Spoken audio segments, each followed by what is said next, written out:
اور بزرگوں، انتہائی قیمتی مہینہ رحمتوں والا برکتوں والا مہینہ جاری ہے۔ اس مہینے میں بلکہ ویسے بھی اللہ تبارک و تعالیٰ بندے کی بخشش کے بہانے ڈھونڈتے ہیں۔ مختلف چیزوں پر اعلان فرمایا کہ اس بات پر بھی جنت ہے، اس بات پر بھی جنت ہے، اس بات پر بھی جنت ہے، حتیٰ کہ حضرت ابو ہریرہ رضی اللہ تعالیٰ عنہ کو ایک دفعہ حضور نبی کریم صلی اللہ علیہ وسلم نے کہا کہ جاؤ لوگوں کو جا کے خوشخبری سنا دو کہ من قال لا الہ الا اللہ دخل الجنہ،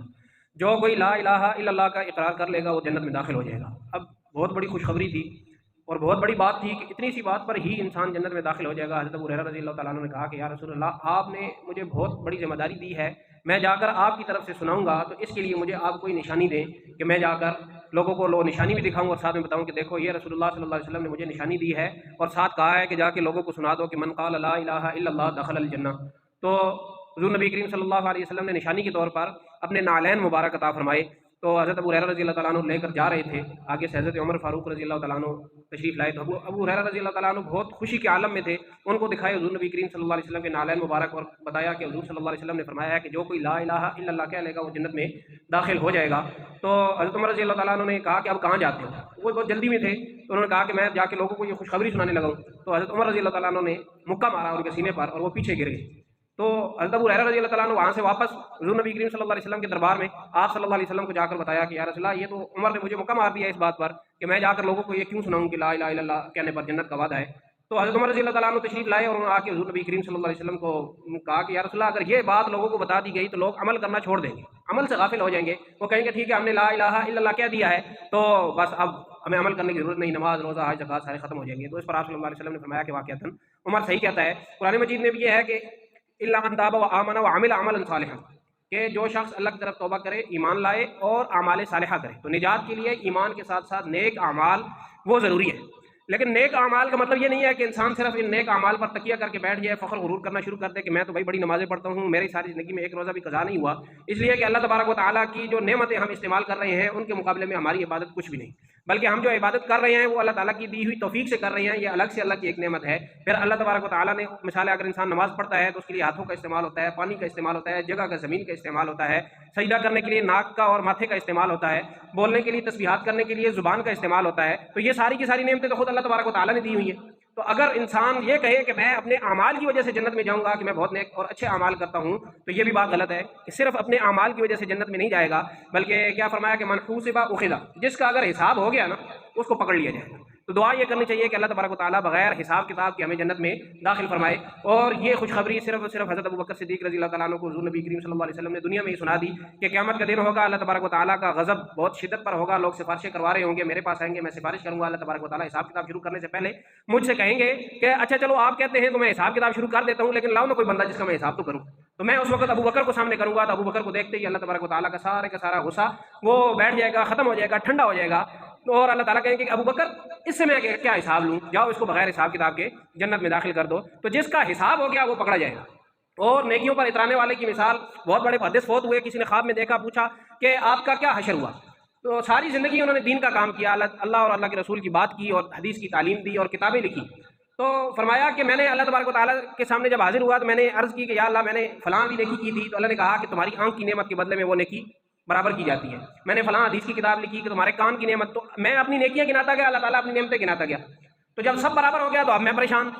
میرے منہ سے بات نہیں نکل رہی تھی، تو پھر اللہ تبارک و تعالیٰ نے کہا کہ اب نیکیاں تو تمہاری ختم ہو گئی ہیں، لیکن میں تمہیں جنت میں بھیجتا ہوں صرف ایک وجہ سے کہ ایک دن تم حدیث کی کتاب لکھ رہے تھے، تم نے دوات کے اندر قلم ڈالی تھی، جو پہلے زمانے میں دوات ہوتی تھی، قلم ہوتی تھی، تو قلم جب تم نے نکالی اس کے اوپر سیاہی لگی ہوئی تھی تھوڑی سی، تو اوپر آ کے ایک مکھی بیٹھ گئی اور سیاہی چوسنا شروع ہو گئی۔ تم نے اس مکھی کو اڑایا نہیں کہ یہ مکھی پیاسی ہوگی، یہ ذرا اپنی پیاس بجھا لے، اللہ کی مخلوق کی میں تھوڑی فکر کر لوں، تو تم نے وہ جو میری مخلوق کی پیاس بجھائی تھی اس کی وجہ سے میں تمہیں آج بخشتا ہوں، ورنہ نیکیاں تمہاری ساری کی ساری کسی کام کی نہیں۔ بنی اسرائیل میں ایک شخص تھا جو بار بار گناہ کرتا تھا، بار بار گناہ کرتا تھا اور بار بار توبہ کرتا تھا۔ تو اللہ تبارک و تعالیٰ نے وقت کے نبی کو کہا کہ جاؤ جا کر اس بندے کو کہو کہ بس اب تمہارے لیے توبہ کا دروازہ بند ہو چکا ہے، اب تم مجھ سے گناہ نہیں کرنا اور معافی نہیں مانگنا۔ تو جب اللہ کے نبی نے اس کو بتایا کہ تمہارے ساتھ تو یہ معاملہ ہوا ہے، تو اس بندے نے بہت گڑ گڑا کے اللہ تعالیٰ سے دعا کی، جس کا خلاصہ اور لب لباب یہ ہے کہ یا اللہ کیا وجہ ہے، کیا میرے گناہ آپ کی رحمت سے بڑھ گئے ہیں؟ یا یہ کہ میرے لیے آپ نے اپنی رحمت کے دروازے بند کر دیے ہیں، اور پھر آخر میں اس نے اپنی بڑی لمبی ساری دعا منقول ہے، اس کے بعد اس نے کہا کہ اللہ اگر پھر آپ نے عذاب دینا ہی ہے تو پھر میں اس بات پر تیار ہوں، کیونکہ مجھے پتہ ہے کہ آپ کے عذاب سے کوئی مجھے چھڑا نہیں سکتا، تو آپ ایسا کریں کہ دنیا میں جتنے بھی لوگوں کو آپ نے عذاب دینا ان سب کا عذاب آپ مجھے دے دیں۔ تو اللہ تبارک و تعالیٰ نے اسی وقت اللہ کے نبی کو یہ وحی کی کہ اس کو بتاؤ کہ تمہارے لیے توبہ کا دروازہ ہم نے دوبارہ کھول دیا ہے، کیونکہ اب تم نے مخلوق کی بات کر، باقی مخلوق کا عذاب بھی اپنے سر پر لینے پر تیار ہو گیا، حالانکہ یہ ہمارا قاعدہ اور اصول نہیں ہے کہ ایک کا عذاب دوسرے کو دیا جائے، لیکن تم نے اس کے اندر ہماری مخلوق کی فکر ظاہر کی ہے، تو اس وجہ سے ہم کیا کرتے ہیں، تمہارے لیے توبہ کا دروازہ کھلا ہے، تم توبہ کرو، انشاءاللہ ہم تمہیں معاف کریں گے۔ اس نے توبہ کی، پھر اللہ تبارک تو یہ جو توبہ ہے اور گناہوں سے رجوع ہے اور اللہ تبارک و تعالیٰ کی رحمت ہے بہت بڑی ہے، اور رمضان میں تو اللہ تبارک و تعالیٰ کی رحمت جوش پر ہوتی ہے۔ تو میں نے پچھلے جمعے کو عرض کیا تھا کہ ادنا سے ادنا جنتی کو بھی اللہ تبارک و تعالیٰ جو دیں گے، جنت دیں گے، جو جاگیر دیں گے، وہ 7 زمین اور 7 آسمان سے بھی زیادہ ہوگی۔ تو رمضان المبارک میں مختلف نیکیاں ہیں جن کے اندر اللہ تبارک و تعالیٰ نے حضور نبی کریم صلی اللہ علیہ وسلم کی زبان مبارک سے ہمیں یہ خوشخبری دی ہے کہ آپ صلی اللہ علیہ وسلم نے فرمایا کہ جس نے روزہ دار کو افطار کرایا تو اس کی گناہوں کی مغفرت ہو جائے گی، اللہ تبارک و تعالیٰ آتش دوزخ سے اس کی حفاظت فرما دیں گے، اس کو آزادی کا پروانہ دیا جاتا ہے، اور جو کوئی روزہ دار کو افطار کرائے گا اس کو اس روزہ دار کے روزے کے برابر ثواب دیا جائے گا، بغیر اس کے کہ جس کے برابر ثواب دیا جا رہا ہے اس کے ثواب میں کمی کیے بغیر۔ صحابہ کرام رضوان اللہ تعالیٰ نے مجمعین نے عرض کی کہ یا رسول اللہ، ہم میں سے ہر ایک تو اس بات کی طاقت نہیں رکھتا کہ لوگوں کو افطار کرائے، بہت سارا کھانا کھلائے۔ تو آپ صلی اللہ علیہ وسلم نے فرمایا کہ بہت سارا کھانا کھلانا ضروری نہیں ہے، اگر دودھ کی لسی، جسے ہم کچی کہتے ہیں، دودھ کی لسی کا ایک گھونٹ یا پانی کا ایک گھونٹ ہی پلا دے، ایک کھجور کے ذریعے سے بھی کسی کو افطار کرا دے تو اس کو یہ ثواب حاصل ہو سکتا ہے۔ میں اس دن سن رہا تھا کہ جب یہ افطار کرانے کا ثواب اتنا زیادہ ہے عام لوگوں کو، تو ہمارے ہاں جو خواتین ہیں وہ پورے گھر کو افطار کراتی ہیں، سحری بھی کراتی ہیں، افطار بھی کراتی ہیں، اپنا روزہ بھی ہوتا ہے اور وہ تھکتی بھی ہیں اور ساتھ میں وہ افطاری کا انتظام بھی کرتی ہیں، تو ان کو کتنا بڑا اجر اللہ تعالیٰ دیتا ہوگا۔ خواتین کے لیے یہ ہے کہ جب خاتون اپنے شوہر کا ایک جوڑا کپڑے کا دھوتی ہے، اللہ تبارک و تعالیٰ اس کو 1000 نیکی عطا فرماتا ہے، 1000 گناہ دور کرتا ہے، اور سب سے جو بڑی بات ہے 1000 درجے اپنے نزدیک بلند فرماتا ہے۔ تو خواتین کے لیے تو اللہ تبارک و تعالیٰ نے اسی کے اندر معراج رکھی ہے۔ خواتین کا جہاد کیا ہے کہ وہ اپنے گھر کے کاموں میں اچھی، جیسے کہ حضرت فاطمہ رضی اللہ تعالیٰ عنہ، جیسے کہ ابھی کچھ دیر بعد انشاءاللہ اگر وقت ہوا تو عرض کرنی ہے، حضرت فاطمہ رضی اللہ تعالیٰ عنہ حضور نبی کریم صلی اللہ علیہ وسلم کی صاحبزادی ہیں، گویا کہ کائنات کی شہزادی ہیں، اور سیدۃ نساء اہل الجنہ ہیں، یعنی جنت کی تمام عورتوں کی سردار ہیں، لیکن ان کے کاموں میں حضور نبی کریم صلی اللہ علیہ وسلم نے جب شادی کروائی حضرت علی کی اور حضرت فاطمہ کی، تو ان کے اندر کام تقسیم کر دیے۔ گھر میں جھاڑو دینا، برتن دھونا، کھانا پکانا، کھانے کے لیے جو آٹا آنا ہے اس کے لیے چکی خود چلا کے پیسنا آٹا، اور پانی لے کر آنا، کئی میل دور سے جا کر پانی لانا پڑتا تھا، تو یہ سارے کام حضرت فاطمہ رضی اللہ تعالیٰ عنہ کے ان شہزادی کے ذمہ تھے۔ تو گھر کے کام یہ عورت کی معراج ہے، حیا جو ہے یہ عورت کی معراج ہے۔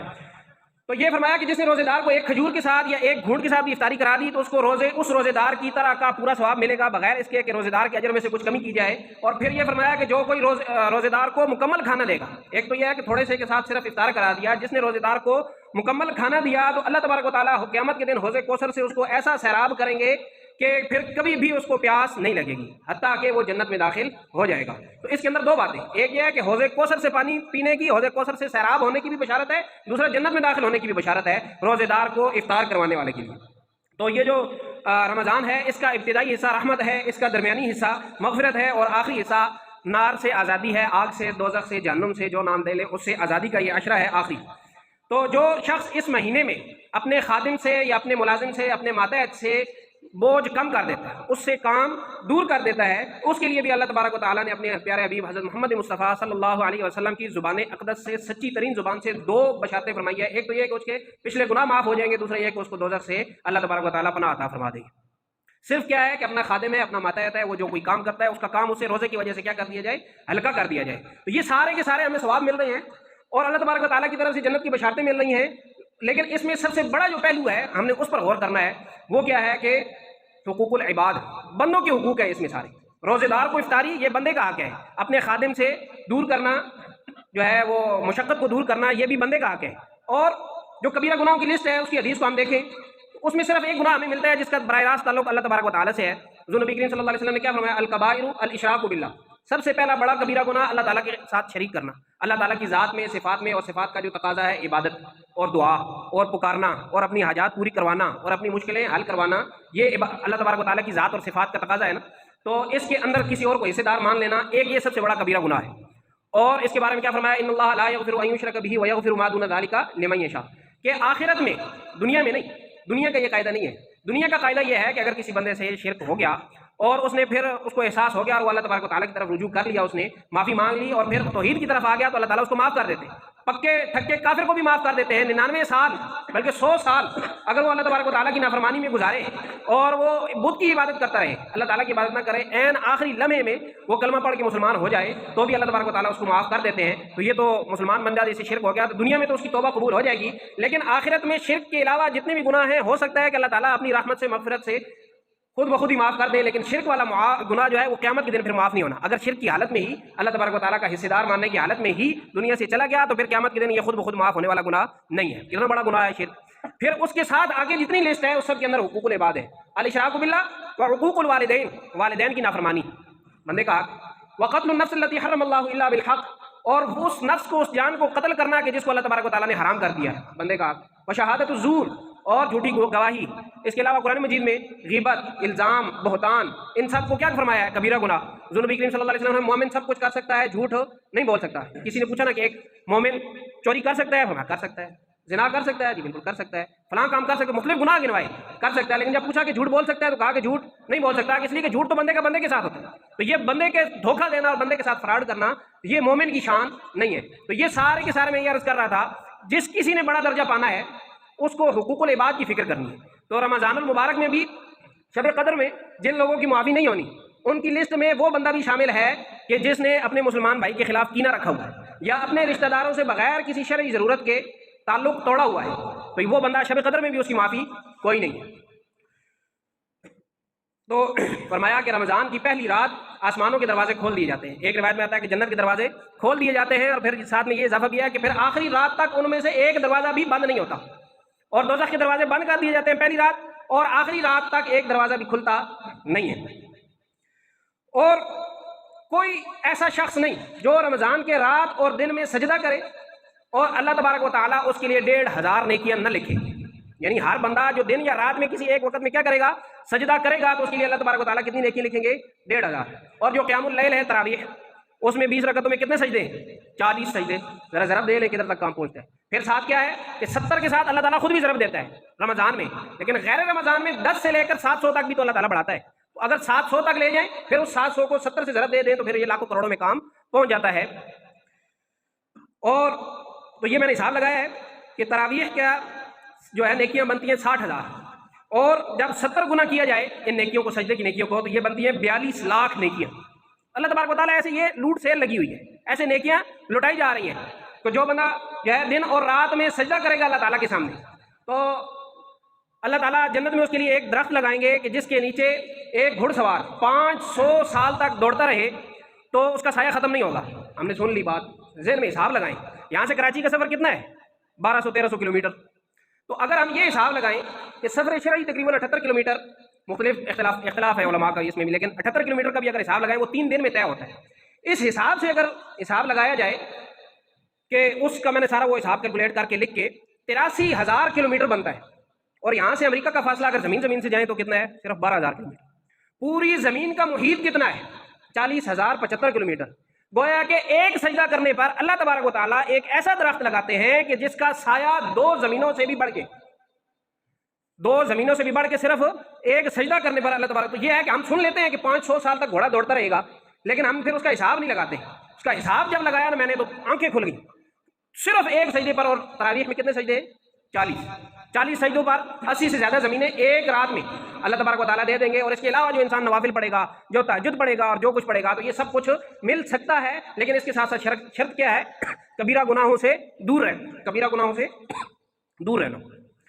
اسی پر بس نہیں ہے، ساتھ میں یہ ہے کہ ایک تو وہ درخت لگے گا، ساتھ میں جنت میں سرخ یاقوت کا ایک مکان اللہ تعالیٰ بنائیں گے۔ یاقوت قیمتی ترین پتھر ہے، سرخ کلر، اس کے 60,000 دروازے ہوں گے۔ اب ایک گھر ہو، اس کے اگر صرف 60,000 دروازے لگا دیں تو کنالوں میں کام چلا جاتا ہے، لیکن وہ صرف 60,000 دروازے نہیں، ہر دروازے کے پیچھے ایک محل ہوگا،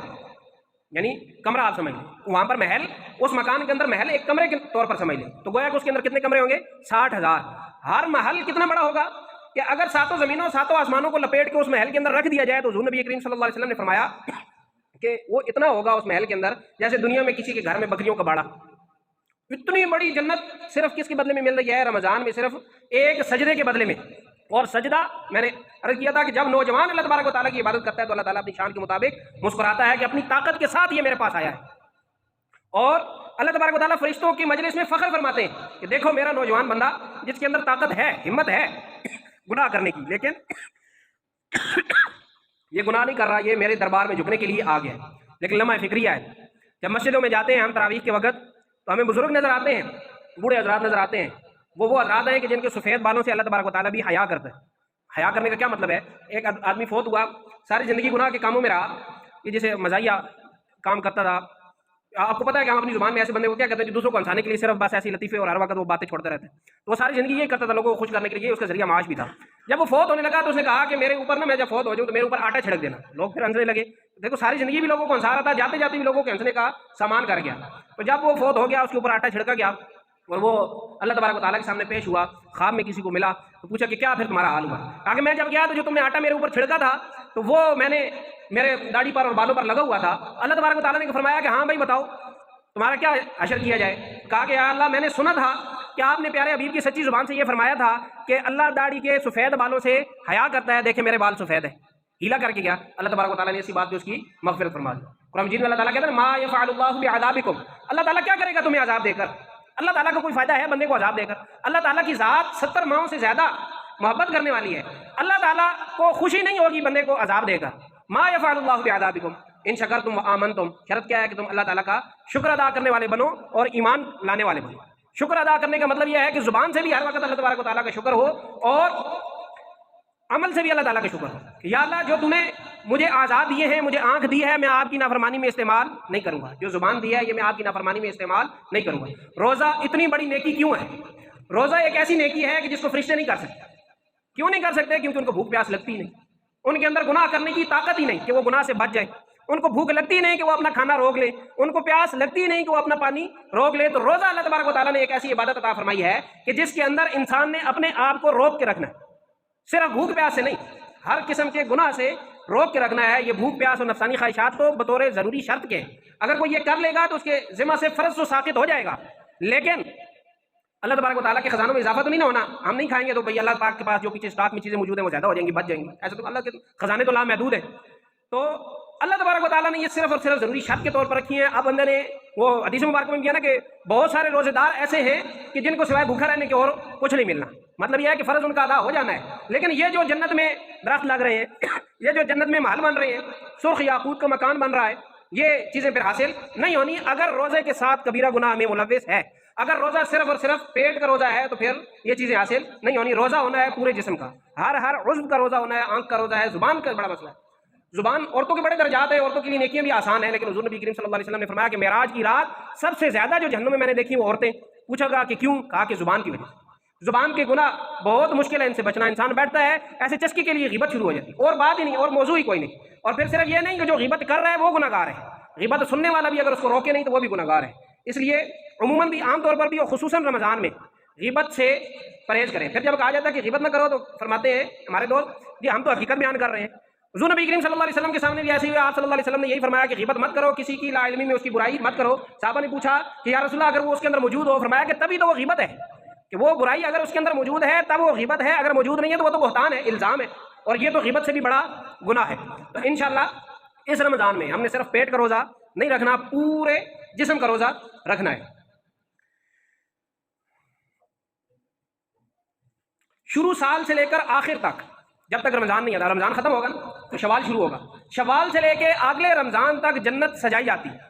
روزے داروں کے لیے، رمضان کے آنے کے لیے، رمضان کے استقبال کے لیے۔ پھر رمضان جب آ جاتا ہے تو پورے سال جو حوریں ہیں نا جنت میں، وہ موتیوں کے تھال سجاتی رہتی ہیں کہ جب رمضان آئے گا تو ہم ایک دوسرے کو یہ تحفے میں دیں گے۔ اور پھر جب رمضان آ جاتا ہے تو اللہ تبارک و تعالیٰ سے وہ جنت عرض کرتی ہے کہ یا اللہ میرے لیے اپنا کوئی روزے دار بندہ مقرر فرما دے، اور حوریں اللہ تبارک و تعالیٰ سے عرض کرتی ہیں کہ یا اللہ میرے لیے اپنے روزے دار بندوں میں سے کوئی خامد مقرر فرما دے۔ پھر رمضان میں اس بات کے فیصلے ہوتے ہیں کہ کون کتنی جنت کا مستحق ہوگا اپنے اپنے اعمال کے بقدر۔ اصل میں یہ نیکی کرنا آسان ہے، نیکی کرنا آسان ہے، لیکن گناہ سے بچنا بڑا مشکل ہے۔ تو سب سے پہلا ہماری جو ترجیح رمضان میں ہونی چاہیے وہ کس بات پر ہونی چاہیے کہ ہم نے کسی حرام کام کی طرف نہیں جانا۔ بظاہر یہ سمجھا جاتا ہے کہ یہ جو گانا ہے، گانا یہ کوئی شاید گناہ کی بات نہ ہو، لیکن کیا فرمایا؟ گانے کے آلات کو مزامیر و شیطان، شیطان کے آلات، شیطان ان سے کھیلتا ہے، اور شیطان دل میں زنا کو اس طرح سے اگاتا ہے جیسے پانی کھیتی کو اگاتا ہے. یعنی زنا کی خواہش انسان کے دل میں اس وقت ابھرتی بہت زیادہ ہے کہ جب وہ گانے سننے کا شوقین ہوتا ہے. اور آج کل کے دور میں گناہ سمجھا ہی نہیں جاتا, پھر خود بھی گناہ کرتے ہیں, جو ساتھ بیٹھا ہوا ہے جو پاس سے گزر رہا ہے اس کو بھی اس گناہ میں ملوث کرتے ہیں. تو کوشش کریں کہ اس سے پرہیز کریں. یہ اس مہینے کو اللہ تبارک و تعالیٰ نے فرمایا ہے کہ یہ میرا مہینہ ہے, 11 مہینے تمہارے لیے, 11 مہینے تم لے لو, 1 مہینہ مجھے دے دو, اس میں میری عبادت خوب اچھی طرح سے کر لو. تو رمضان کی یہ جو برکات ہیں یہ اس شخص کو حاصل ہوں گی کہ جس نے رمضان میں اپنے نفس کی حفاظت کی ہے, کسی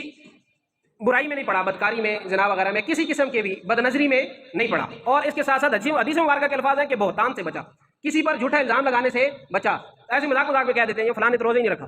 رکھا تو آپ کو کیا ہے, ٹھیک ہے. تو بہتان سے بھی جو بچ گیا, جس نے اپنے نفس کو بھی بچا لیا, اور نشہ آور چیز سے بھی بچ گیا, نشے والی کوئی چیز اس نے رمضان میں استعمال نہیں کی, اور گناہ کبیرہ سے بچ گیا, تو پھر اس کے لیے اللہ تبارک و تعالی حور عین, قرآن مجید میں بڑی آنکھوں والی حور, وہ مقرر فرما دیتے ہیں کہ اس رمضان میں حور عین کے ساتھ فلاں شخص کا نکاح ہوگا. اور پھر وہ صرف ایک حور نہیں ہے, پھر اس حور کے ساتھ جو ہے 70 ہزار خادمائیں ہیں, اور 70 ہزار خادم غلام ہیں, اور ان غلام میں سے ہر ایک کے ہاتھ میں کٹورا ہے, اور اس کٹورے کی وسعت بہت زیادہ ہے, اور اس کے اندر کھانا ایسا ہے کہ جس کے بارے میں نہ کسی کان نے سنا, نہ کسی آنکھ نے دیکھا, نہ کسی دل میں اس کے ذائقے کا گمان بھی گزرا ہے. لیکن یہ کس کے لیے ہے؟ جو گناہ کبیرہ سے بچ گیا. اور گناہ کبیرہ کیا ہے؟ یہ جب بندہ پڑ جاتا ہے نا بڑے اور چھوٹے گناہ کے چکر میں کہ فلاں گناہ بڑا ہے فلاں چھوٹا ہے, تو پھر اس میں وہ مارا جاتا ہے. فرمایا کہ جس چیز پر اصرار ہو گیا, جس گناہ پر اصرار ہو گیا, وہی کبیرہ بن گیا. جس گناہ کو, چھوٹے سے گناہ کو ہلکا سمجھ کے اگر کسی نے کر لیا کہ یہ تو خیر چھوٹا سا گناہ میں کر لیتا ہوں, وہ گناہ کبیرہ کی صف میں داخل ہو گیا. اور گناہ کیا ہے؟ الاثم ما حاک فی صدرک, گناہ وہ ہے جو تمہارے دل میں کھٹکے, تمہیں یہ گناہ وہ کام کرنے سے پہلے حیا آئے کہ میں لوگوں کے سامنے یہ کام کر سکتا ہوں کہ نہیں. سوچے ذہن میں, اگر وہ کہے کہ میں لوگوں کے سامنے یہ کام نہیں کر سکتا, دل اس کا یہ کہتا ہے کہ میں یہ کام لوگوں کے سامنے نہیں کر سکتا, تو پھر وہ یہ کام اللہ کے سامنے بھی نہیں کر سکتا. تو گناہ وہ ہے کہ الاثم ما حاک فی صدرک, اور کبیرہ گناہ کون سا ہے کہ جس پر اصرار ہو گیا. اس لیے کہ ہماری طرف سے صرف کوشش ہے, ہمارے کیا اعمال ہیں, ہماری کیا نمازیں ہیں, ہمارے کیا روزے ہیں. ہماری نماز بھی یہ ہے کہ اس میں دھیان لگانے کی 100% لگانے کی بھی کوشش کی جائے, لگتا ہی نہیں. اور روزے میں 100% بچنے کی کوشش کی جائے گناہوں سے, تو بھی کوئی نہ کوئی گناہ ہم سے ہو جاتا ہے. تو اور نماز وغیرہ باقی عبادات میں ریاکاری والا بھی ہمارے ساتھ یہ شیطان جو ہے وہ لگا ہوا ہے, یہ ایک مسئلہ لگا ہوا ہے. تو یہ ہماری کیا عبادتیں, عبادتیں کچھ نہیں ہے, ہماری عبادت کچھ بھی نہیں ہے. ہماری طرف سے صرف ایک کوشش ہے, ایک میسج ہے, ایک پیغام ہے اللہ تعالیٰ کی طرح کہ یا اللہ ہم آپ کے دربار میں جتنی ہماری طاقت ہے ہم حاضر ہیں, ہم سے جو ہو سکتا ہے ہم کرتے ہیں. پھر اللہ تبارک و تعالیٰ کی رحمتوں کے, مغفرتوں کے, اللہ تعالیٰ کی بخشش کے, اللہ تعالیٰ کے عطا کے پھر وہ دریا بہہ پڑتے ہیں صرف. لیکن اپنی طرف سے کوشش بھی تو ہو. کوئی بندہ صبح سے ہی اس وجہ سے روزہ نہ رکھے کہ شاید مجھ سے نہ رہے گا, تو اس بات کا پورا مکمل کرنے کا مکلف نہیں بنایا آپ کو. آپ رکھیں, اگر شام تک جاتے جاتے آپ کی طبیعت اتنی خراب ہو رہی ہے کہ ہو سکتا ہے جان چلی جائے, عضو ضائع ہو جائے, زیادہ شدید بیمار ہو جائے, تو پھر توڑ دیں, ٹھیک ہے. تو ہماری طرف سے کیا جانا ہے؟ صرف اور صرف کوشش جانی ہے. ہو گیا جی, اچھا 2 منٹ رہنے بس وہ ہماری ترجیحات بدل گئی ہیں. اللہ تبارک و تعالیٰ ہمیں عمل کرنے کی توفیق عطا فرمائے. رمضان کی جو ہے برکتیں لوٹنے کی اللہ تبارک و تعالیٰ کی طرف سے جو سیل لگی ہوئی ہے اس سے فائدہ اٹھانے کی توفیق عطا فرمائے.